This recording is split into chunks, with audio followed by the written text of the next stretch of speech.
this space dimension, Right. okay? Or you can have what we call the long time to travel from your breathing Right. from here to here also. This long time, it's the dimension of time dimension versus space dimension, okay? In Thai word, Thai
ได้ดีไหมครับโอเคครับผมเปิดข้างในแล้ว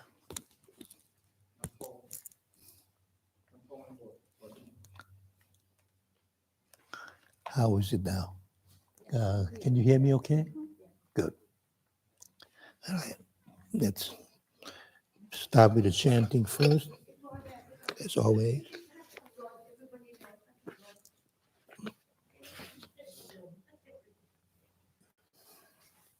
We go to chanting. Yep. Ready. Now, 1, 2, and 3.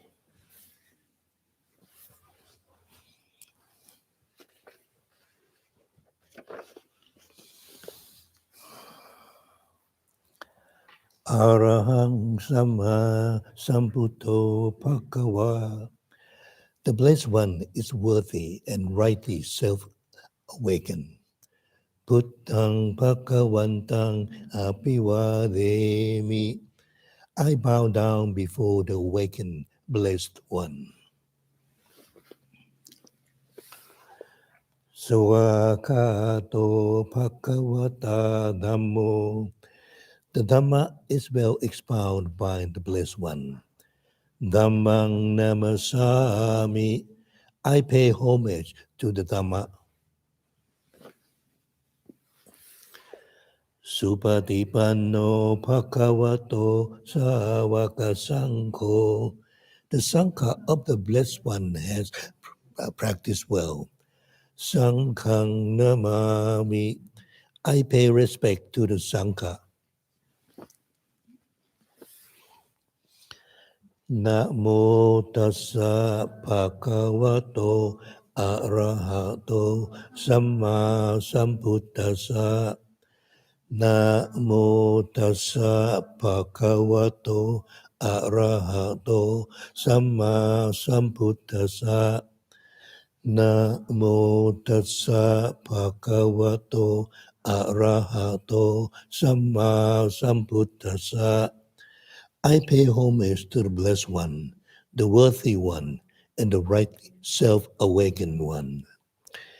Iti piso bhagava arahang samma sambuddho. He is the Blessed One, a Worthy One, and a rightly self-awakening One. Vichacharana sampanno sukhato lokavidhu.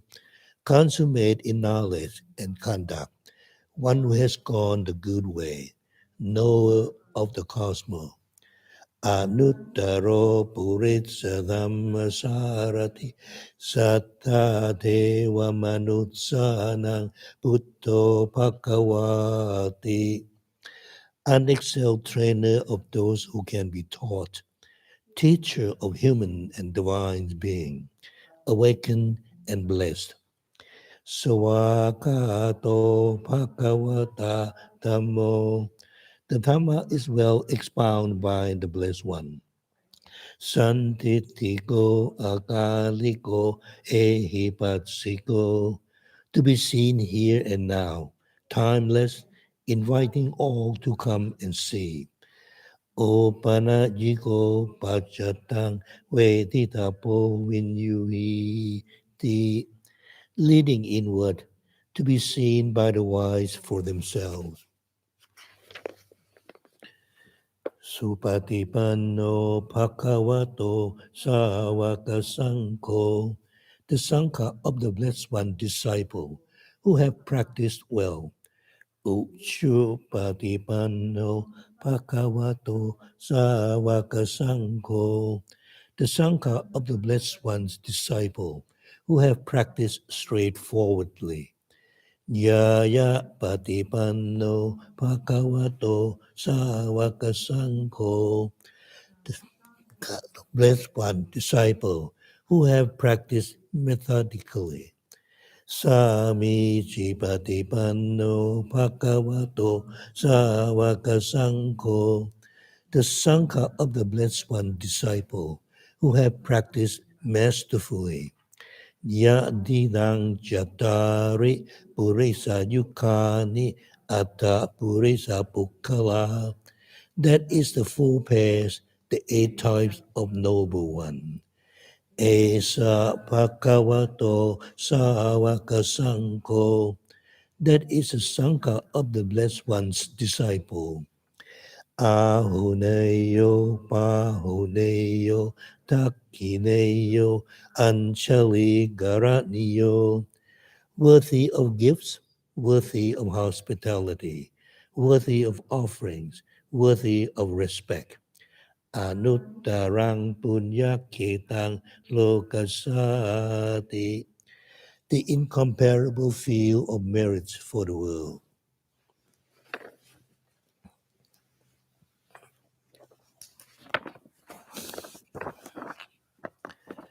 Sape sata, may all living beings, avera hontu, be free from animosity.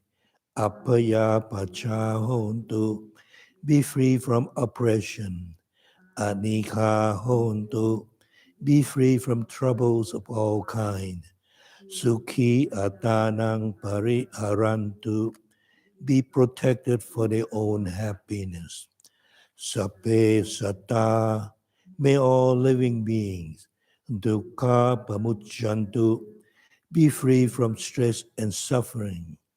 Sape sata, may all living beings, malata sampatito vikachantu, may not be parted from the good fortune. Sape sata, all living beings, kammasaka, are the owner of their actions. Kammadayada, heirs to their actions. Kamma yoni, born of their actions. Kamma pantu, related through their actions. Kamma pati sarana, live dependent on their actions. Yang kammang karisanti, whatever action they do. Kalayanang va papakang va, for good or for evil. Tatsatayada pavisanti, of that they will be the heirs. Charadhammomhi, I am subject to aging. Charang anatito, aging is unavoidable. Payati dhammomhi, I am subject to illness.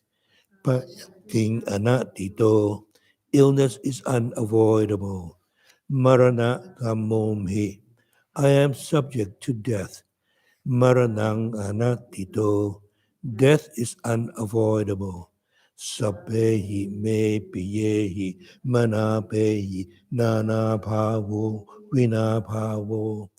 I will grow different, separate from all that is very dear and delightful to me. Kammasakomhi, I am the owner of my actions.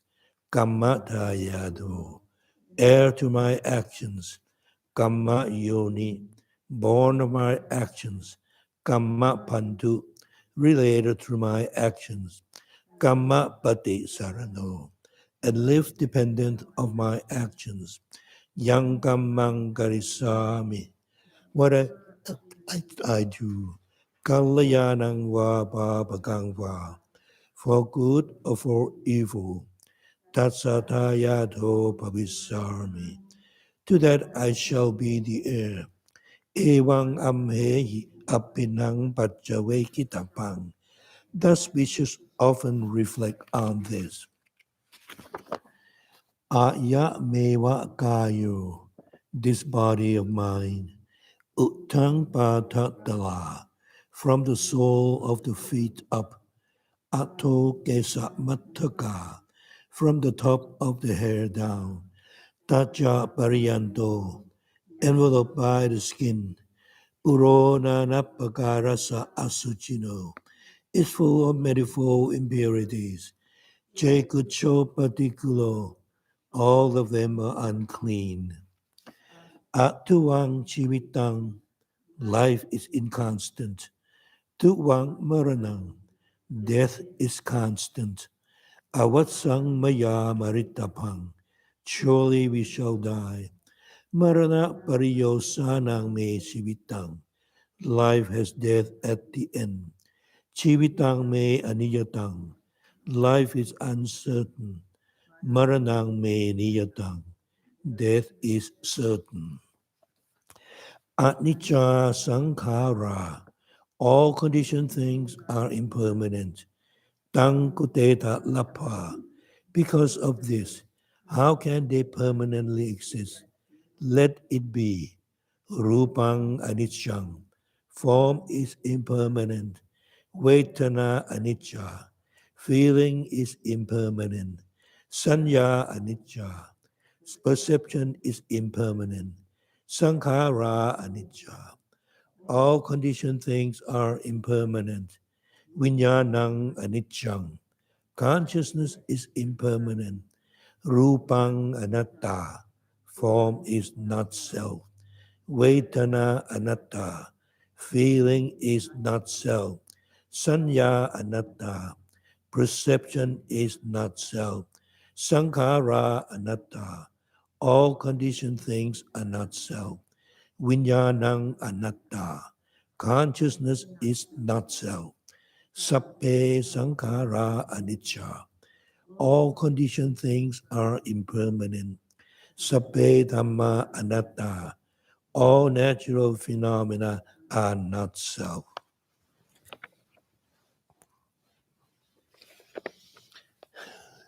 Very good.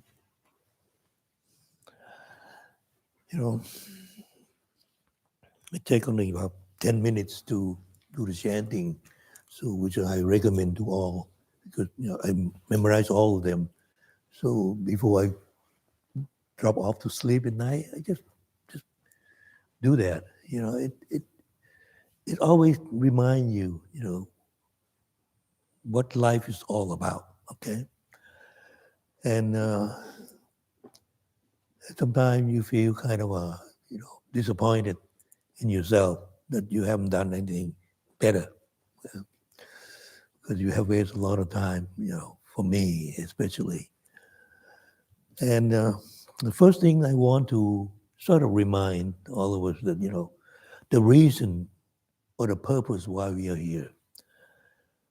I just want to remind you, because whatever you do, we are here to eliminate our stress, okay? Get rid of our stress, all right? So whatever you do, don't add stress to yourself. Because if you meditate and you're so stressful, that's not a way to do it, okay? You learn how to get rid of your stress. And sometimes we use the term suffering. Stress and suffering is the same. So if you, at least in the beginning, you're not going to get rid of them, all of them.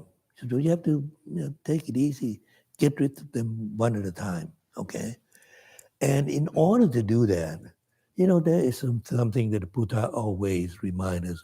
Look, there are steps. And those steps, he put it right there, which in the next few days, on the 16th of this month, you know what is that important day in Buddhism going to come on the 16th of this month? Magha Busha, okay? That is a day that the Buddha has laid up the foundation of his teaching for every monk who teach, anyone who want to learn about the way of the Buddha, we understand. You remember that they are the three things? Sila, Samadhi, and Panya, right? Which is, the whole thing is about 13 lessons, 3.5 verses. Okay, so I just want to make sure that you realize that that's what we are here, to make ourselves better, but not to the expense that we're going to make ourselves so stressful and kill yourself to do it. That's not the way, okay? Some people really hung up on meditation up to the point that, I have to meditate. If I don't meditate, I miss my life, something. That's not the way, okay? It should be done, but it should be done in the way that, last time we were here, I told you, be kind to your mind. Remember that? Okay? This our being, everyone sitting here, we have two parts, right? The body and the mind. Matter, mind and matter. Materiality and mentality. Okay? In Pali, it's called what? Nama and Rupa. Nama is mentality. Rupa is form, matter, mind and matter. Nama and Rupa. And the Nama is made up of a lot of things. First of all, the center of this Nama or mental is what we call consciousness of the mind. The mind, consciousness, chitta, okay? But the chitta, the only thing that chitta can do for you is know. It has ability to know. It has the nature of knowing. So when we talk about chitta, it knows. But how does it know? That is the question. It knows by its what we call capability or ability to grasp, to contact, to connect with the world outside us. Okay? So we have 6 doors that we can connect to the sense object outside. What do we have? The eyes, the ears, the nose, the tongue, the body, and the mind. Okay? That is the 6th door that we contact. The sense object. What are the sense objects that correspond to the eye? Form or sight, visual sight. Okay? Correspond to the ears is a sound. Sound to the ear, the scent or odor to the nose, the taste or flavor to the tongue, and the tangible object to the touch, and the thought or idea to the mind. Okay? So 6 sense organs connect with the 6 sense object. This is a key right here. So as soon as these 2 sense sphere, object and the organ come to meet with each other, what do we call that? Contact. But in order to have a contact, the mind has to acknowledge. So the mind, the 3 main things of the mind, which is only thing that it does is to know. But how does it know? It knows through the door. Okay? So when it acknowledges, so chitta is the state of knowing. Chitta, consciousness is a state of knowing. Vijnana is the acknowledgement, is the act of knowing through the sense door. Okay? I want to make sure that everyone understands this term, vijnana. Vijnana is the acknowledgement of the sense object through any of these 6 doors. So it can be acknowledgement of the sight being seen by the eye. We call that what? Chakku vijnana. Right? Because this thing is a basic for the next big topic that is dependent origination. You have to know vijnana. Vijnana is not a spirit. It's not something that's flying around and get people to know. No, it is a specific action or capability. This term, action or capability, in Pali is called cetasik. Getting more difficult, more complicated. There are 52 kinds of cetasik. So it means that the mind, not only the center of its function is to know, but it has a capability, 52 more capability to make up, to acknowledge things.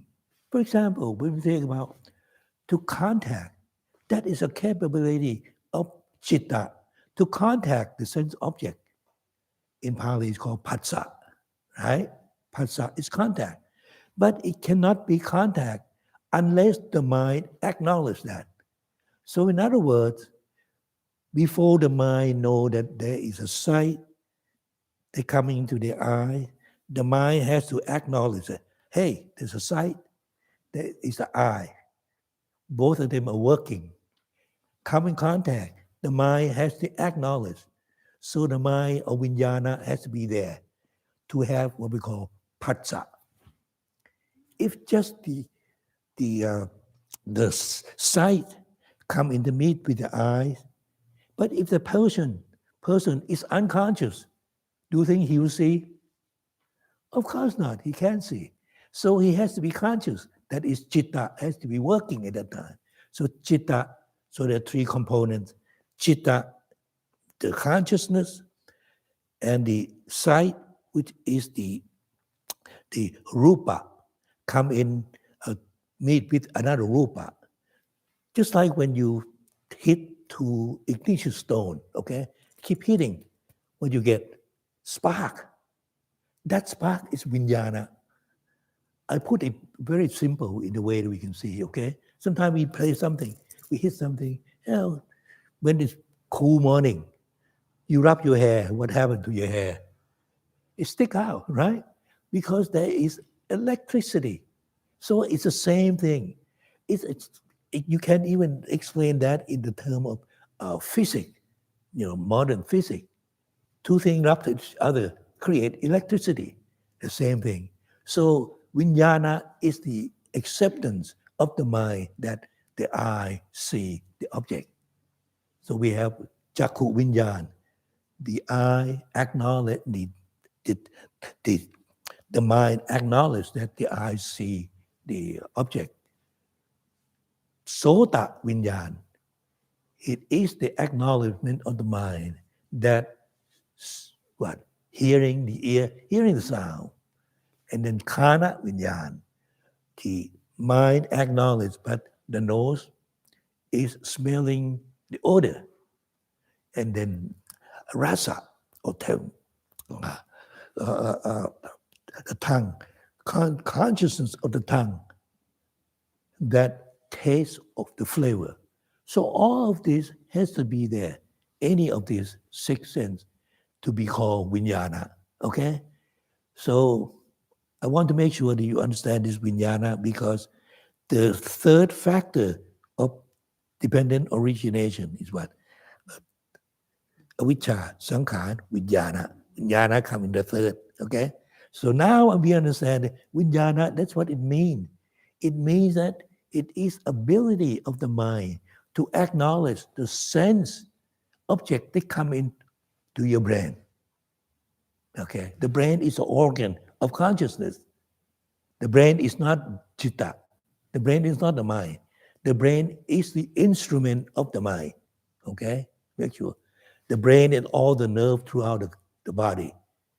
We have the brain, which is what we call central nervous system, that make up of motor system, the one that make up the muscle move, and the sensory system, the one that make us feel every spot in the whole body, inside and outside. So that is complete nerve system, which the brain and motor and sensory function. Okay? So now that is vinyana. If I will show you something, because it will connect it to the way that we will talk about. Now,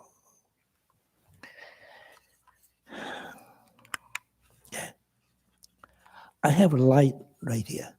Okay. This is source of light. Now, if I shine a light somewhere, can you see it? It doesn't, because it's too far for this to fall on.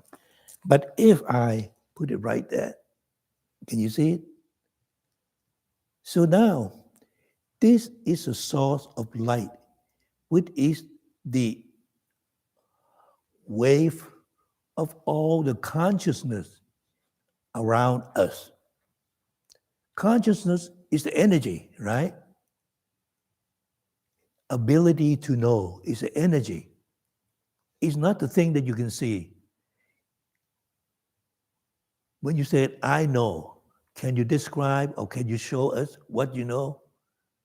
No, nobody can tell you what you know, how you feel, because they are just the name, mentality, okay? So this is a source of mentality. And if there is no screen, will you see or will you acknowledge, will there be any acknowledgement of this light?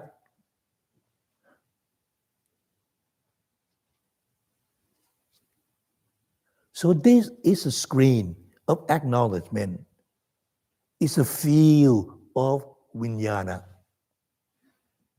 This is a chitta. Chitta is the energy of knowing. It knows everything.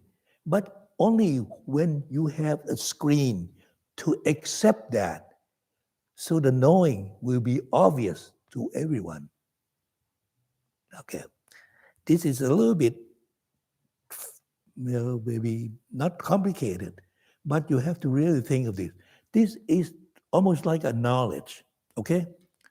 The knowledge, a thing that I can tell you, and you said, I know what I'm saying.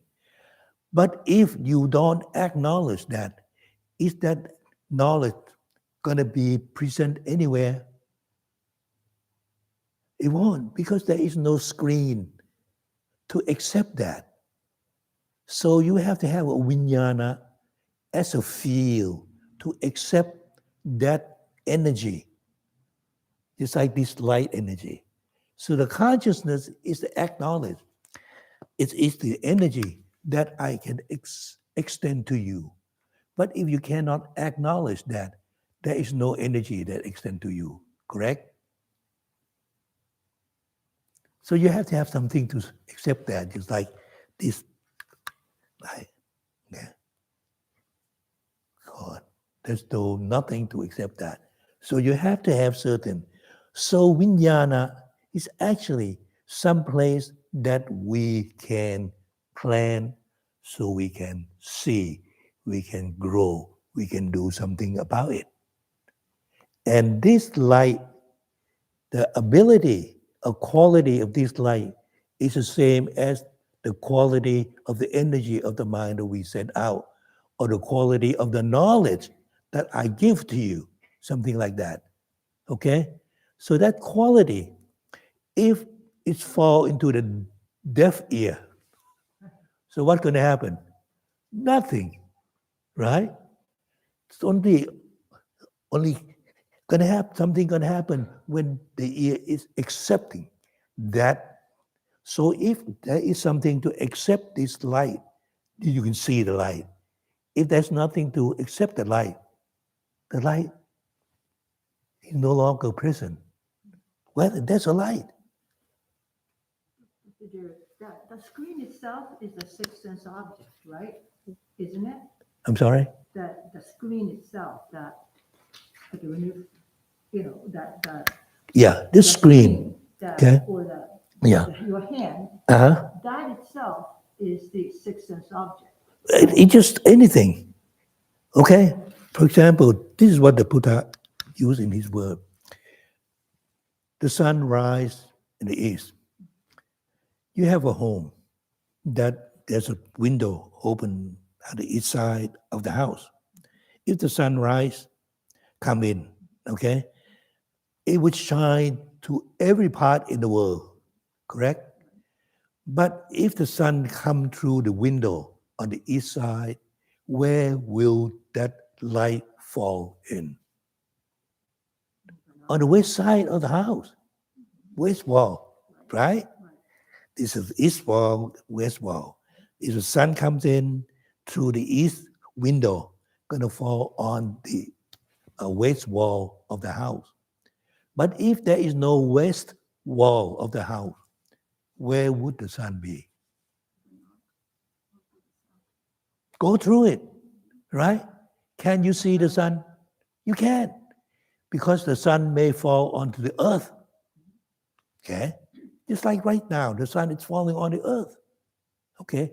But if there is no earth, where is the sunlight going to be? The beam. Can you see the beam in space? You can't.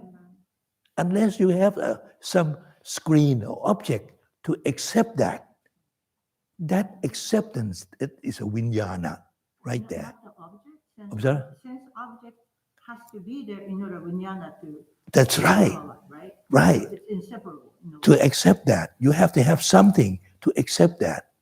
So that vinyana, that's what it means right here. You have to be something that accept that either the knowledge, the energy, or the sunlight or anything. But if the sun, right now, so the sun is bright all the time for how many trillion years we don't know, and how many trillion years more we don't know. It has been there. But if we don't have anything to accept or to receive that light, will we know that there is light? No one knows. There's no light because there is nothing to accept that. So the act of acceptance, that is vijnana. Okay? The acknowledge. So it is an act of acceptance of that stream of energy, stream of the mind, stream of knowledge, stream of anything.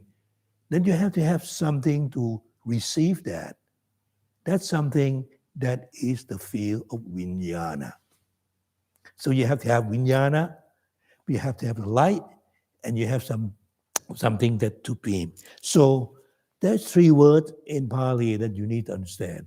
Chitta, vijnana, we know that. This chitta, this vijnana. What is the beam, the light that coming in? That is mano. Mano, you said 3 words. Chitta, mano, vijnana. And most of the time we call that chitta. It's some kind of knowledge. But it is the source of knowledge. It is the acceptance of knowledge. And it's a beam of knowledge. You have to have these 3 in order to have knowledge to be complete. Okay? You have to have, first you have to have 2 things that comes in, the knowledge, and then the stream of that, or the beam, light beam, to get into that vijnana. The source is chitta, that express the energy. The beam of that extend to, that reach out, grabbing, that's mano. And then anything that accept that is vijnana. It could be through the eyes, or the ears, or the nose, or the tongue, to the body, and through the brain. Okay? So it's a little bit, kind of confusing. But if you go back home and really look at that, anytime you have the light source on, okay, first of all, if there is nothing to accept that light, beam of light, there is no light. So you have to have light, you have to have a beam, and you have to have a screen. Okay? So that is very, very scientific way of the Buddha explain the mind. Okay? Now, so where were we? So we have this chitta, vijnana, okay? So what I'm trying to do today is that I'm going to review this dependent origination. Why it is so important that we need to understand this interdependent or dependent origination in our everyday life. Okay. The Buddha always said, there is nothing that come to exist without anything that's already exists. Think about it. Again, nothing will come to exist without anything that's already exists. Think about that 1 minute, okay? Nothing will come to be born. It's nothing that's already born. So he said very simple. If this thing arises, that thing will arise. If we think cease to be, that thing will cease to be. How important that is. That is statement.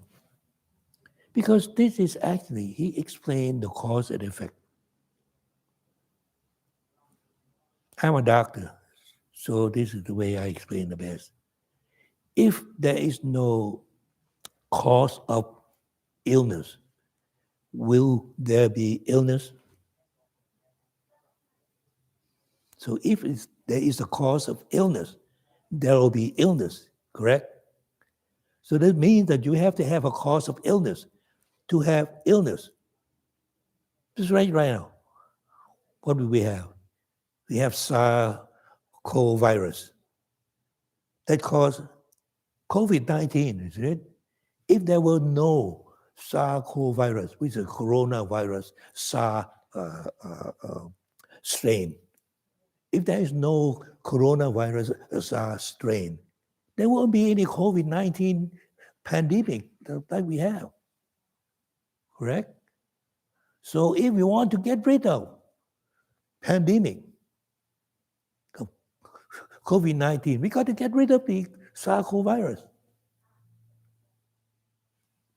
Isn't that simple?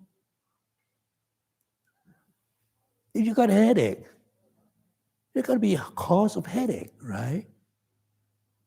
You may have a brain tumor, you have encephalitis, you have meningitis, you may have a worm in there. That is a cause of a headache.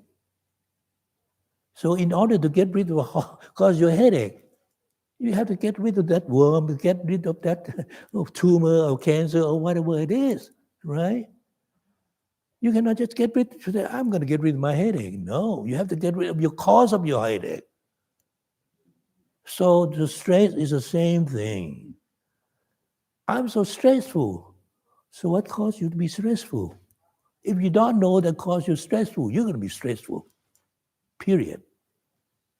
So you have to find out. And this is Paticca Samuppada or dependent origination. That is what the process of a cause of your stress. Some people will try to make up this thing into a different kind of a time span in our life, past life, present life, future life. You know, I don't know. I don't even forget. I don't even remember what I ate yesterday. How could I remember my past life? Of course, no one knows what's going to happen to you in 5 minutes from now, right?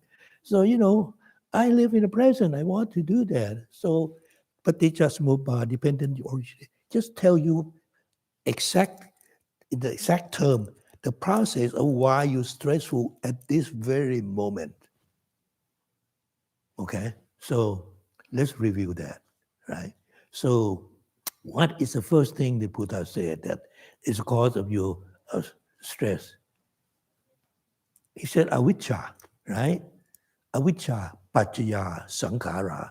Paccaya as a condition. Because there is avijja as a condition, that's why you have sankhara. So what is avijja? Some people explain as to call it ignorant. Okay, you want to call it ignorant, fine. But to me, it's a lack of complete knowledge of dukkha. Lack of complete knowledge of dukkha. Dukkha, what does it mean by dukkha? I don't want anyone to translate that as suffering. Only the people who are stupid that translate as suffering. Why? I'll tell you in a minute. Because the Buddha said, things in our universe never remain the same. And things that never remain the same cannot sustain its own state. I call them dukkha. Dukkha. So anything that cannot remain the same is dukkha. So is there anything in this universe that remain the same? Nothing. So everything that we see from the universe all the way down to a little tiny thing in our cell, they're all dukkha because they constantly change. They constantly move along. Nothing stays the same at one moment, okay? So when thing does not remain the same, He pointed directly to your body. He said, that is what never remained the same. People look at that and say, I don't like that, I was young once, I was good looking once, I was smart once, I was strong once, but now I'm no longer in those state. I can't even lift 30 pounds of thing. So, because of thing change and because of my not knowing the whole thing that constantly change. So I hate it. When I hate something, I don't like something. Right there, it's stress. It's kilesa. I hate that thing. That is defilement of your mind. So you create defilement in your mind right then and there. I don't like it because I'm old. I'm weak. I'm tired. I can't think straight. I can't do this. I can't do that. I hate that. That is vipava tanha, isn't it? Tanha that I don't like to be. There are three kinds of tanhas. Desire or craving for sexual or sense pleasure. Desire to be someone or something. A desire not to be someone or something. Vipava tanha, okay? So these three kind of desire, in fact, the word tanha means thirst. The thirst that kind of people, when they don't understand how they can quench the thirst, it's like people in the just like outcasts in the ocean somewhere. When they're thirsty, what do? They drink ocean water or sea water. So what happened? Become more thirsty. And that's what we are. We're thirsty of something. So we keep drinking all those salt water and make us thirstier. And that's also avijja, not knowing things that the way they should be. Okay? So now, avijja, because of this not knowing that thing never remain the same, so we create this defilement, I don't like it. And you cling to that. So avijja, tanha and upadhan comes in. Not because you don't understand that. That's why you said, I hate this thing. I want it back. I want to be young again. I want to be smart again. I want to be good looking, whatever it is again. But it doesn't happen. So you're getting frustrated. You're getting agitated. You're getting miserable because you can't get what you want, isn't it? Anytime you don't get what you want, you're in a place where you don't like to be, then you're miserable. And that is suffering. Because you don't understand that things always change. And this is a basic of many people. Some couple who's married for 30, 40, 50 years, and all of a sudden they look at each other. You're not the same one that I married 40 years ago. So they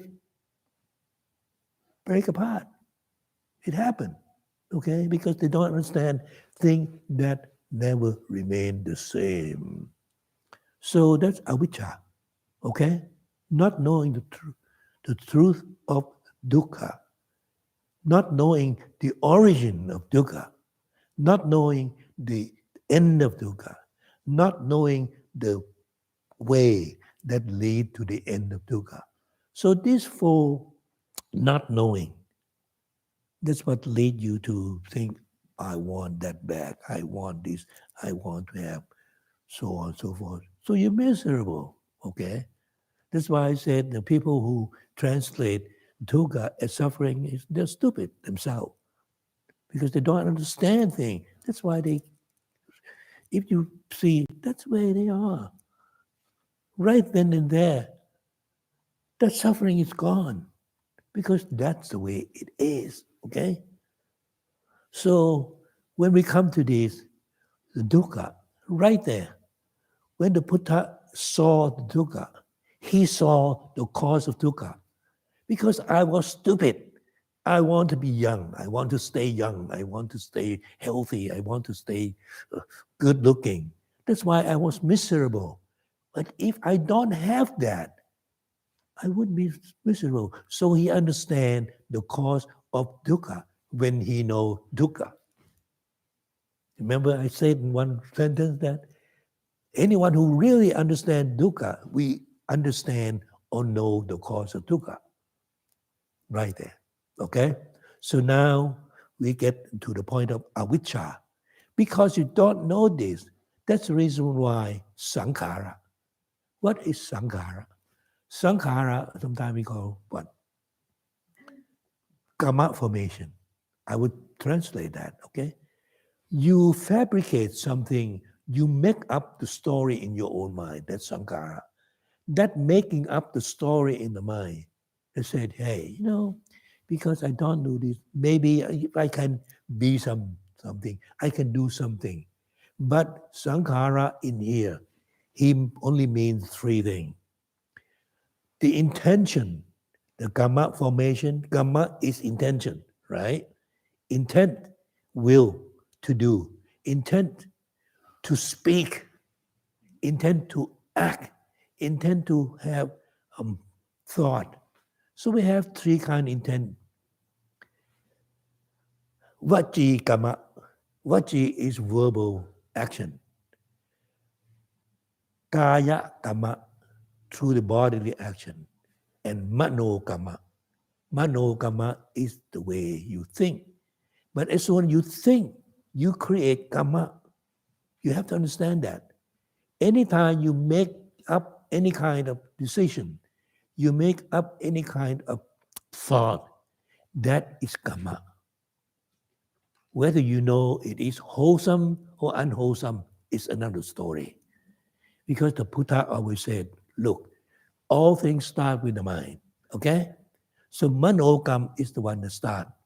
So when you have manokam and you don't understand whether it is wholesome or unwholesome, Pali, what is it called?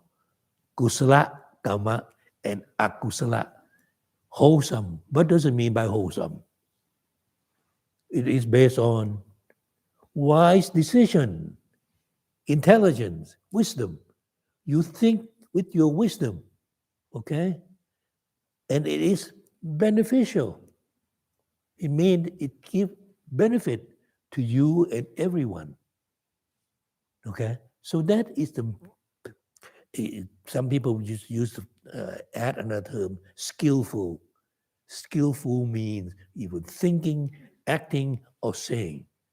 So those three things, skill and beneficial, wise, these three things, that if you use that in making up your thought, in making up your speech, in making up your physical action, that's called wholesome action.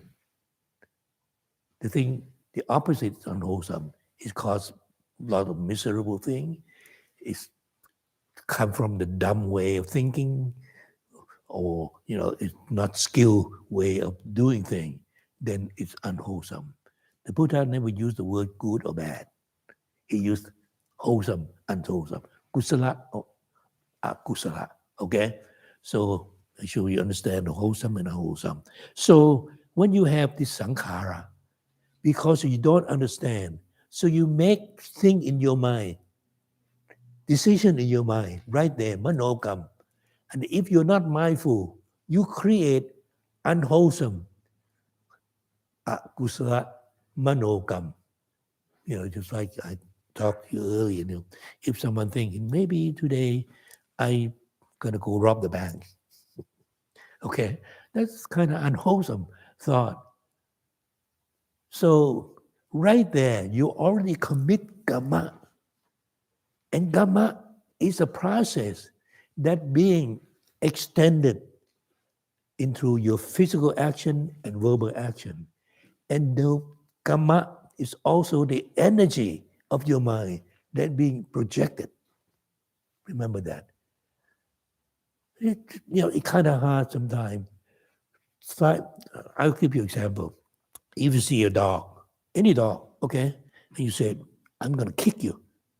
You think you don't have to do anything, okay? Just do that. Walk towards the dog. I'm going to kick you.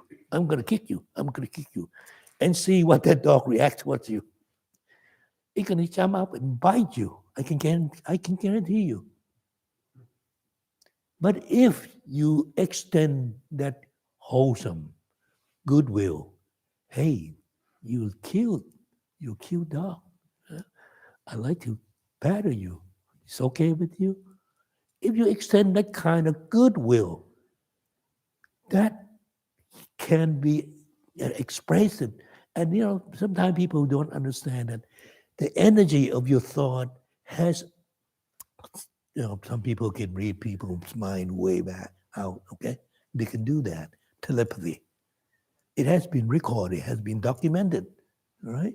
So, this is not a weird thing that we say, spirit just rise out. No, it is an energy of these, just like the light energy, heat energy, all kind of energy in the physical world, okay?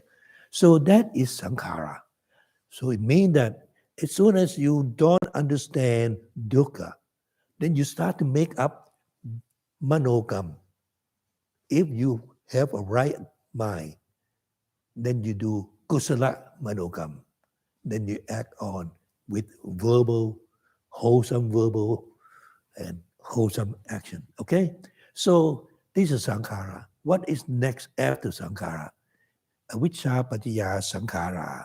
Sankhara patiya vinyana. Okay? Vinyana is so the mind has to acknowledge all these through the 6 doors: sight, sound, smell, taste, touch, thought. All these 6 to the eyes, the ear, the nose, the tongue, the body, and the mind. All these 6 doors has to be open and accept all those things. Okay? The 6 door vinyana through the 6 door. So as soon as you have vinyana, the next one is what? Vicca patiya sankhara. Sankhara patiya vinyana. Vinyana patiya nama rupa. We come up to nama rupa again. Nama rupa is the thing is that actually vinyana, in order to have vinyana, you have to have a nama rupa, isn't it? Think about that for a minute. Nama rupa, name and form. As soon as name and form come together, arise vijnana. That's the reason why the term dependent origination, it can be expressed as interdependent origination. It means that vijnana can be condition of nama rupa, and nama rupa can be condition of vijnana. Okay? So just think back a little bit. When there's conception between the egg and the sperm come together, as soon as they come together, right there, that's when vijnana arrives. That's why in Buddhism, any abortion is a sin, because you kill a living being as soon as there is a conception. But here, there's a law. What is it? You have to have a 6 week, 8 week, 12 week, whatever it is, The consciousness and name and form is already, the name is consciousness. The mind is already there. So there's a being, the being born, and so there's a conception. Okay? So any abortion, it doesn't matter. In any state, in Buddhism point of view, they're already killing the living being. Okay? The Buddha didn't say anything. If you do something bad, you're the one who's going to have to get the fruit of that bad act. If you decide to do something bad, then you have to prepare to accept the bad fruit. That's it. Okay? There is no law that said, God's going to come in and kill you and change you into something. No, there's no such a thing. But if you kill someone, next life you can be a short life, or someone going to kill you. or you'll be dead by cancer. You'll be killed by any kind of disease, thing like that. Okay, that's it. So you are responsible for your own act. He doesn't place any responsibility or accountability to anyone else. If you do, you are the owner of that act. We just shared that. We are the owner, and we are the one that abide by that act, and you will receive the fruits of that act. We shared them from the chanting in the beginning. Okay, so that is what we call nama rupa, nam, name, and form. Okay, it's just this name, it's just this feeling, vedana, sanya, sankhara, all those things that we chant or in the five aggregate. Okay, that's nama. And rupa is an element, the earth element, the water element, the element of the wind. They come and make up this. Okay, make up this physical body, the nama rupa. When there is nama rupa and rupa, what come next? With this as the condition, then you have this sense sphere. Okay, you have the organ that receives the sense object. Okay, because you have nama and rupa, name and form. That's why you have these eye, ears, nose, tongue, body, and the brain, which receive the sight, sound, smell, taste, touch, and the thought. Okay, so when this sixth sense object come in, meet the sixth sense, sixth sense organ. The organ, the eye receives the sight, ear receives the sound, the nose receives the odor, the tongue receives the flavor, the body receives the tangible object, and the mind receives the thought. So the sixth, they call salayatana. Ayatana is a sense organ and sense sphere. Sala is six. So six sense organ receives six sense object. We already have vinyana, right? So vinyana comes in with this organ and sense object together, arise what? Contact, phassa. Okay? So we have contact between the sense object, sense organs, and then acceptance and acknowledgement of the mind as vinyana. So we have contact. This is where all hell got loose. Okay.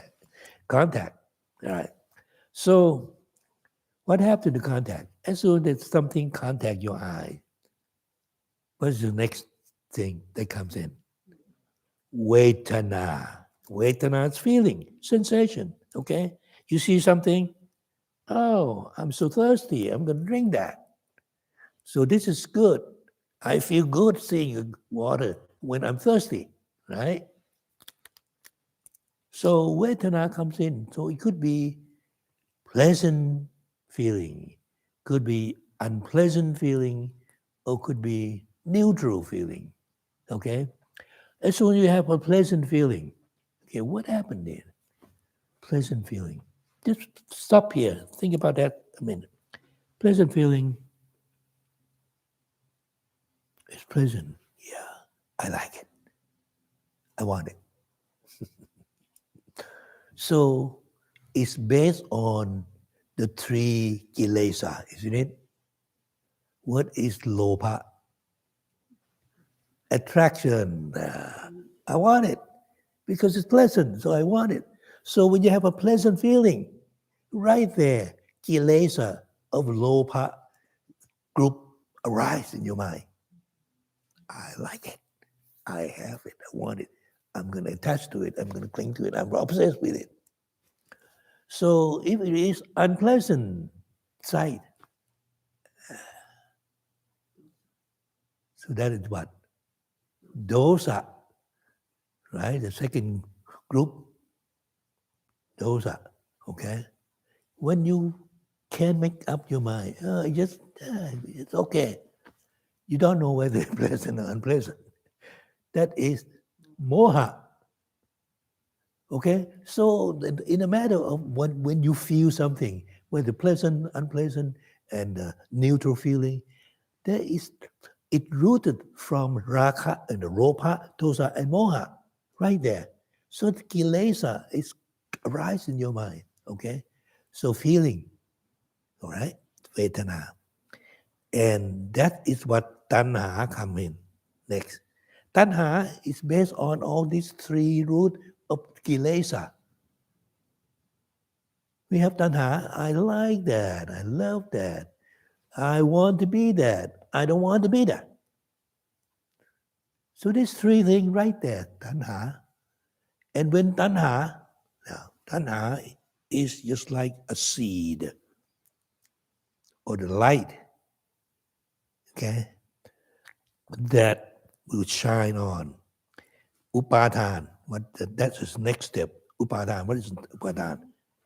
Clinging, grasping, holding on, attachment, all the way to obsession. Okay? So that's clinging. So when you cling on to that, it means that that light that I shine on that thing, upadhan, right? That is what upadhan is. That light I shine, it's stuck. It becomes that color. It could be yellow color, or it could be this color, or it could be white. It depends upon this field. Okay? The field that the knowledge coming in, that is where all this seed was sown in. Remember wholesome, unwholesome from your from the feeling from Vedana on. Okay? Right there, it can be sown on this field. That's upadhan. When you have upadhan, you have what? Bhava, becoming. That becoming is a little bit kind of a complicated in the way that there are two kinds of becoming. I said in the last one, okay? There's two kind of bhava. One is kamma bhava. Kamma bhava. Becoming to make up your mind. Intention what to do. That is kamma bhava. I want this thing to grow into something. Bhava is becoming to be. Becoming to be, that's bhava. Okay?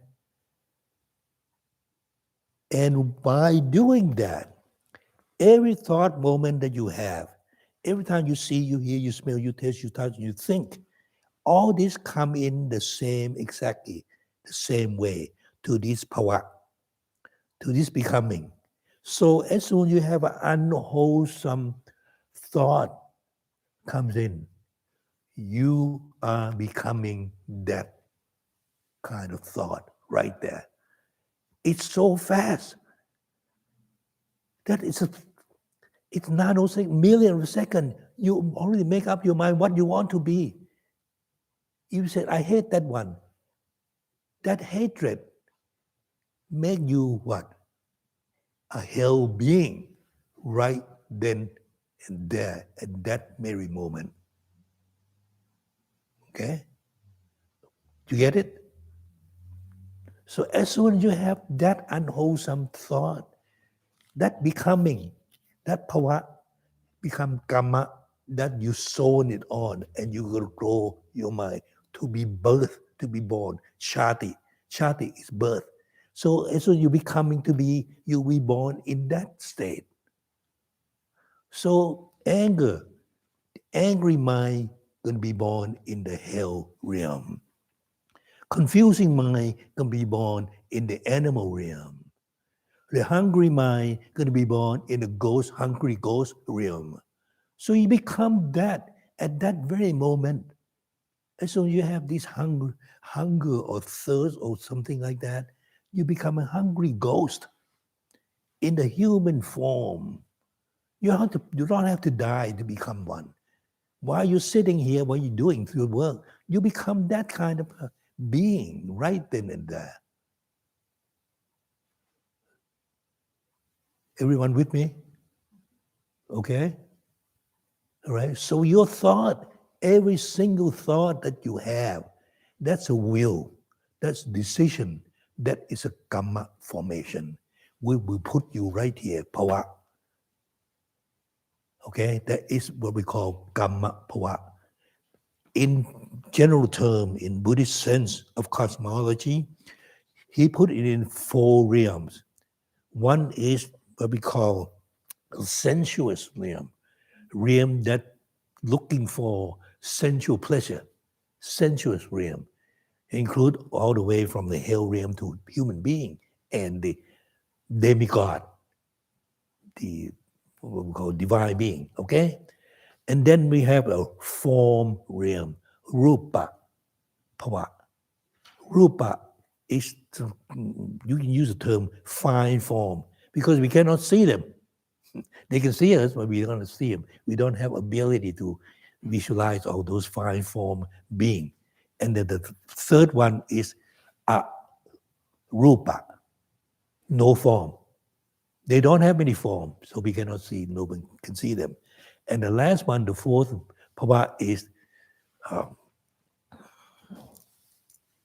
super mundane. What the heck is super mundane? Low kutra. That is a form of the noble person. Low kutra. Okay, so we have 4 Bhava. The sensuous Bhava is Kama Bhava, Kama Vajon, Bhum, and then Rupa Bhava, and Arupa, and Low kutra. Okay, so right in that minute, this is on the other side, that knowledge or that thought fall on this screen or this vijnana accept that. This is where you're going to follow all these steps into contact, into tanha, into hawa, into upadhan, into becoming and be born. As soon as you're born, shati, what happened? What followed shati? What happened? Birth. Shara, aging, marana, death. See? So right there, so you get old, you are miserable, I can guarantee you. Okay. All right? So now this is the briefest way that I explained to you about this dependent origination. And in reality, it takes about 3 nanoseconds. As you think, you make up your mind, you have a will, you have decision, boom, you are what you are thinking like that. So be careful. That's the reason why you got to be mindful at every thought moment, every time you think about anything. If you're not mindful, your mind will be, your thought, your thinking can be unwholesome, and that will be it. Okay? But again, even wholesome, there's a kind of many kind of a funny story about the demigod and the god, the Buddhist cosmology. But the Buddha didn't recommend that we make ourselves to be demigod or god, because demigod and god, they live in the realm of jealousy. They're jealous each other because someone may have a brighter aura, so the one that has less aura will be jealous of them.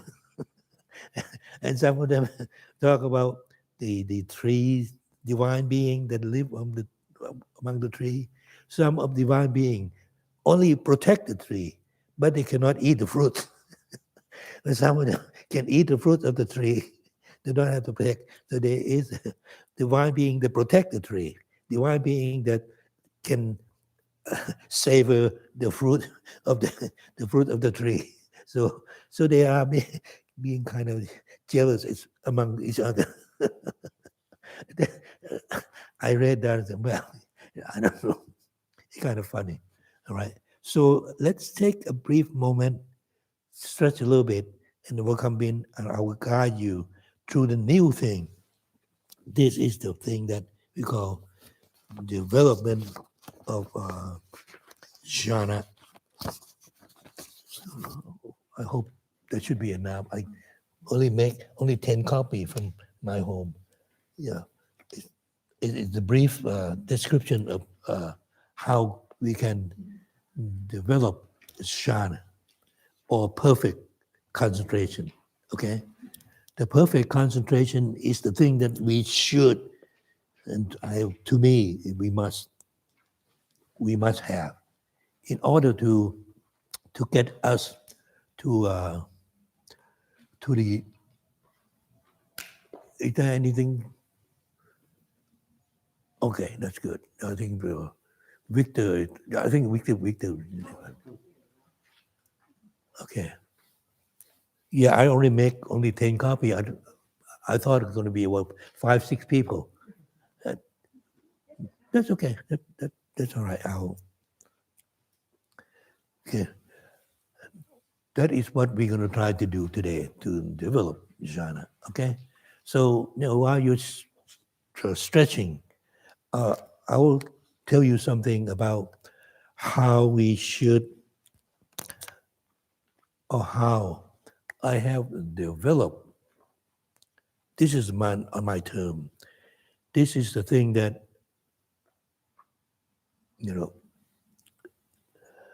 I feel that when we live our life in accord with the 12 factors, the 11 steps, 11 processes of the dependent origination, why can't we meditate the same way as we try to live our life? Okay? Which I have never seen anyone talk about using paticca samuppada and apply to like a breath meditation, but it has to be 16 steps. So we won't be able to do it today. We will do it next time, okay? For example, if I said, the Buddha said the first of his breath meditation, he said, when the in-breath is long, the pickle knows that I am breathing in long. When the out-breath is long, the pickle should know that I am breathing out long. So you remember the 4 questions that I always ask you to rest as soon you see or you listen or you read anything, what the Buddha said. First of all, what is it that he wants us to know? What is it? Okay? He said, when you're breathing in long, breathing out long. What is a breathing in and out long? What is it all about? What is the nature of this long breathing? What is a characteristic of long breathing? Do you know that? And how long is your long breathing? How do you make it? And then, why did he want us to understand or know this? First, he wanted us to know this is it. This is what you need to know. My question is why? Okay? Why does he want us to know? Why do we need to know the long breathing? Whatever it is. Why? Okay? What is it for? What is the benefit of knowing all these things? And the fourth question is, how could I accomplish what he wanted me to do? What is it? Why? What is it for? And how can I do it? These are the 4 questions I have done for the past 22 years. Every time I read all these things, every time I study these things, what the heck do you want me to do about these things? Okay? So, he wants us to know the long breathing. Do you know your long breathing? Do you know how to make it? Do you know what it is for? Do you know what does it do for you? So you have to practice. That kind of practice, that kind of experience, I call that experiential knowledge. You have to have experiential knowledge. It not because I have read this. Oh, I have read from that book. I have listened to that Ajahn, that big master. It doesn't mean anything. You don't know anything. The only thing you know is when you experience that. If someone asks you, You got a headache. How can you tell me how much headache do you have? How do I can tell you how much stomach ache that I have, or how hungry I am, or how full I am? I can't. I can't describe that, right? So you have to experience yourself. So yourself, experiential knowledge is what Pavana Maya Panya, the wisdom that you develop on your own experience. That is the wisdom that the Buddha wants us to have. It's not just reading. You got to do it. Live your life and say, hey, this is what it is. Okay? So he said that, so I started to do that. I said, look, he said a long breathing.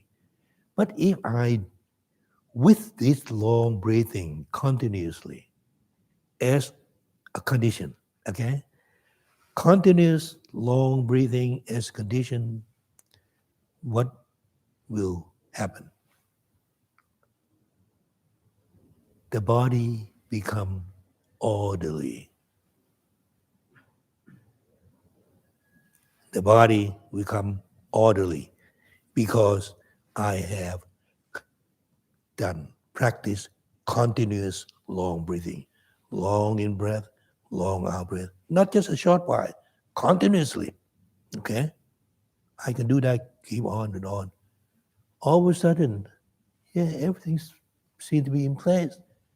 The body stay quiet, the body stay calm, body stay at ease, the body stay relaxed.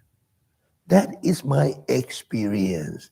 So therefore, orderliness of the body arise from continuous long breathing practice. Don't take my word, don't believe me. You got to do it. Okay? And then the second lesson, he said, when you breathe in short, you have to know it. You breathe out short, you have to know it. Why? Because it make me kind of nervous, make kind of uneasy, make kind of restless. Try this. 2 minutes, you faint. And the short breathing only happens to the body that is about to die. Anyone have seen the people who's about to die? That's what they do. They do. They're grasping for breath. The breath is so uneven, and eventually rest up. So the short breathing is not a good kind of breathing. It's disorderly kind of breathing. It makes you so sick, make the body sick. Don't take my word. Try that. Practice that. But don't do it more than 2 minutes, okay? I've done that. Man, I felt sick. Just a minute, I felt sick.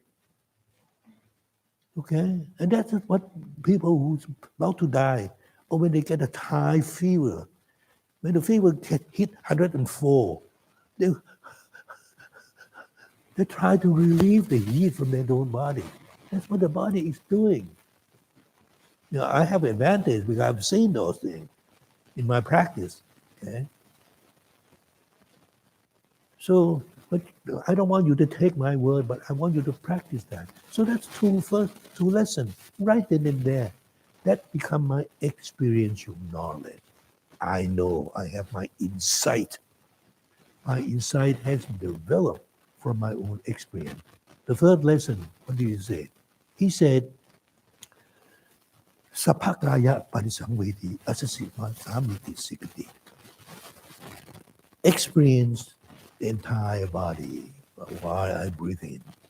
Experience entire body while I breathe out.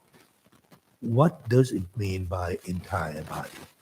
Now, if you have studied this for a while, you know that the body is made up of two parts, the mind and the body. And the body is made up of 32 parts, right? Head, hair, body, hair, nail, teeth, and skin, nails, and then muscle, and tendon, and bone marrow, spleen, all the way to the lung, kidney, liver, all those 32 parts. Those, he said, experience all bodies, experience the entire body, experience every subsystem of the body. So you have to breathe. While I'm breathing in, what do I feel in my toe? How do I feel in my calf? How do I feel in my aching back or aching neck? The breath change. And I start to observe. Does the body change with my breath? Of course it does. From the first lesson into the second lesson, long breathing makes the body kind of peaceful, at ease. Short breathing makes kind of restless. So right then, you have idea. So you experience further. If my butt hurts, can I use my breath to release that? Of course I can, because I did that. I sometimes sit until it hurts. Okay, now let's see. First of all, nothing remained the same. Hopefully, that pain in my back gonna disappear sometime. Okay, if not, I'm gonna use my breath. He said the long breathing can do something. So I go back to my long in and long out, maybe long short in and long out. Short. Hey, you seem to be working better than a long in, long out. So you experiment on those things. There are four kinds, generally four kinds. Long in breath, long out breath. Long in breath, short out breath. Short in breath, short out breath. Short in breath, long out breath. How these four kinds affect your body? That's in general. Practice that until you know, until you experience it. That's what you say, experience that. So once you experience this, you use Paticca and said, look, with the experience knowledge of the body, I experience every part, even experience something. Sometimes my stomach is making kind of crazy thing. See, I can control that. But my main thing is my heart. I have the atrial fibrillation, which sometimes go wacky. Okay, boom, boom, boom, boom, boom, boom, boom. That's what my heart used to do. So as soon as I feel that, I will sit. I'm going to find different kind of breathing to control that. That's the reason why for the past 50 years, I do not take medication for atrial fibrillation. When my doctor give me sample to hold back, I give it back to him. I don't need that. I can control it. He doesn't believe me. That's okay. I've done it. So right now, my atrial fibrillation is practically gone. I don't have it anymore. So that is the effect of meditation. Okay. So this experiential the entire body arise what we call Kaya Sankhara. I can control my body with the knowledge of my experience, the whole body with the breath. So that is Paticca, dependent origination, with the knowledge, experiential knowledge of the entire body. Therefore, the ability to control my body arise. And that's what the Buddha told us from what we call Kaya Sankhara. Kaya Sankhara, conditioning effect on the body. He said the in-breath and the out-breath. Asasa. In-breath is Asasa. Out-breath is Pasasa. That is Kaya Sankhara. The thing that can condition the body. So I can prove right there. I can attest it because I have done it. So that's why I present to you. Okay? So that's three. That is the third lesson of Anapanasati. The fourth lesson is, he said, calm the body conditioner. The breath is the body conditioner. When you calm the body conditioner, breathe in. Calm the body conditioner, breathe out. What did he expect us to have? To calm it down. So when they calm down, calm the body. But the main objective is to calm the mind. Because the fourth lesson of Anapanasati is actually you'll get to jhana right here. By control your breath, you can get the mind to perfect concentration, samadhi, perfect samadhi. That's jhana. And that's what the list that I just gave to you. Okay?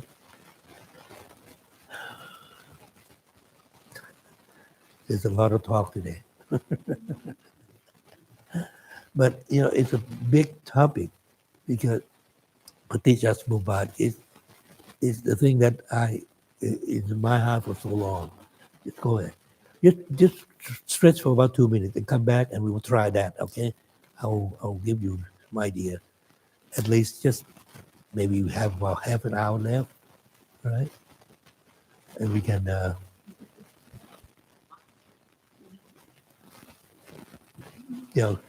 I don't know if the bathroom is open in the back. You can go to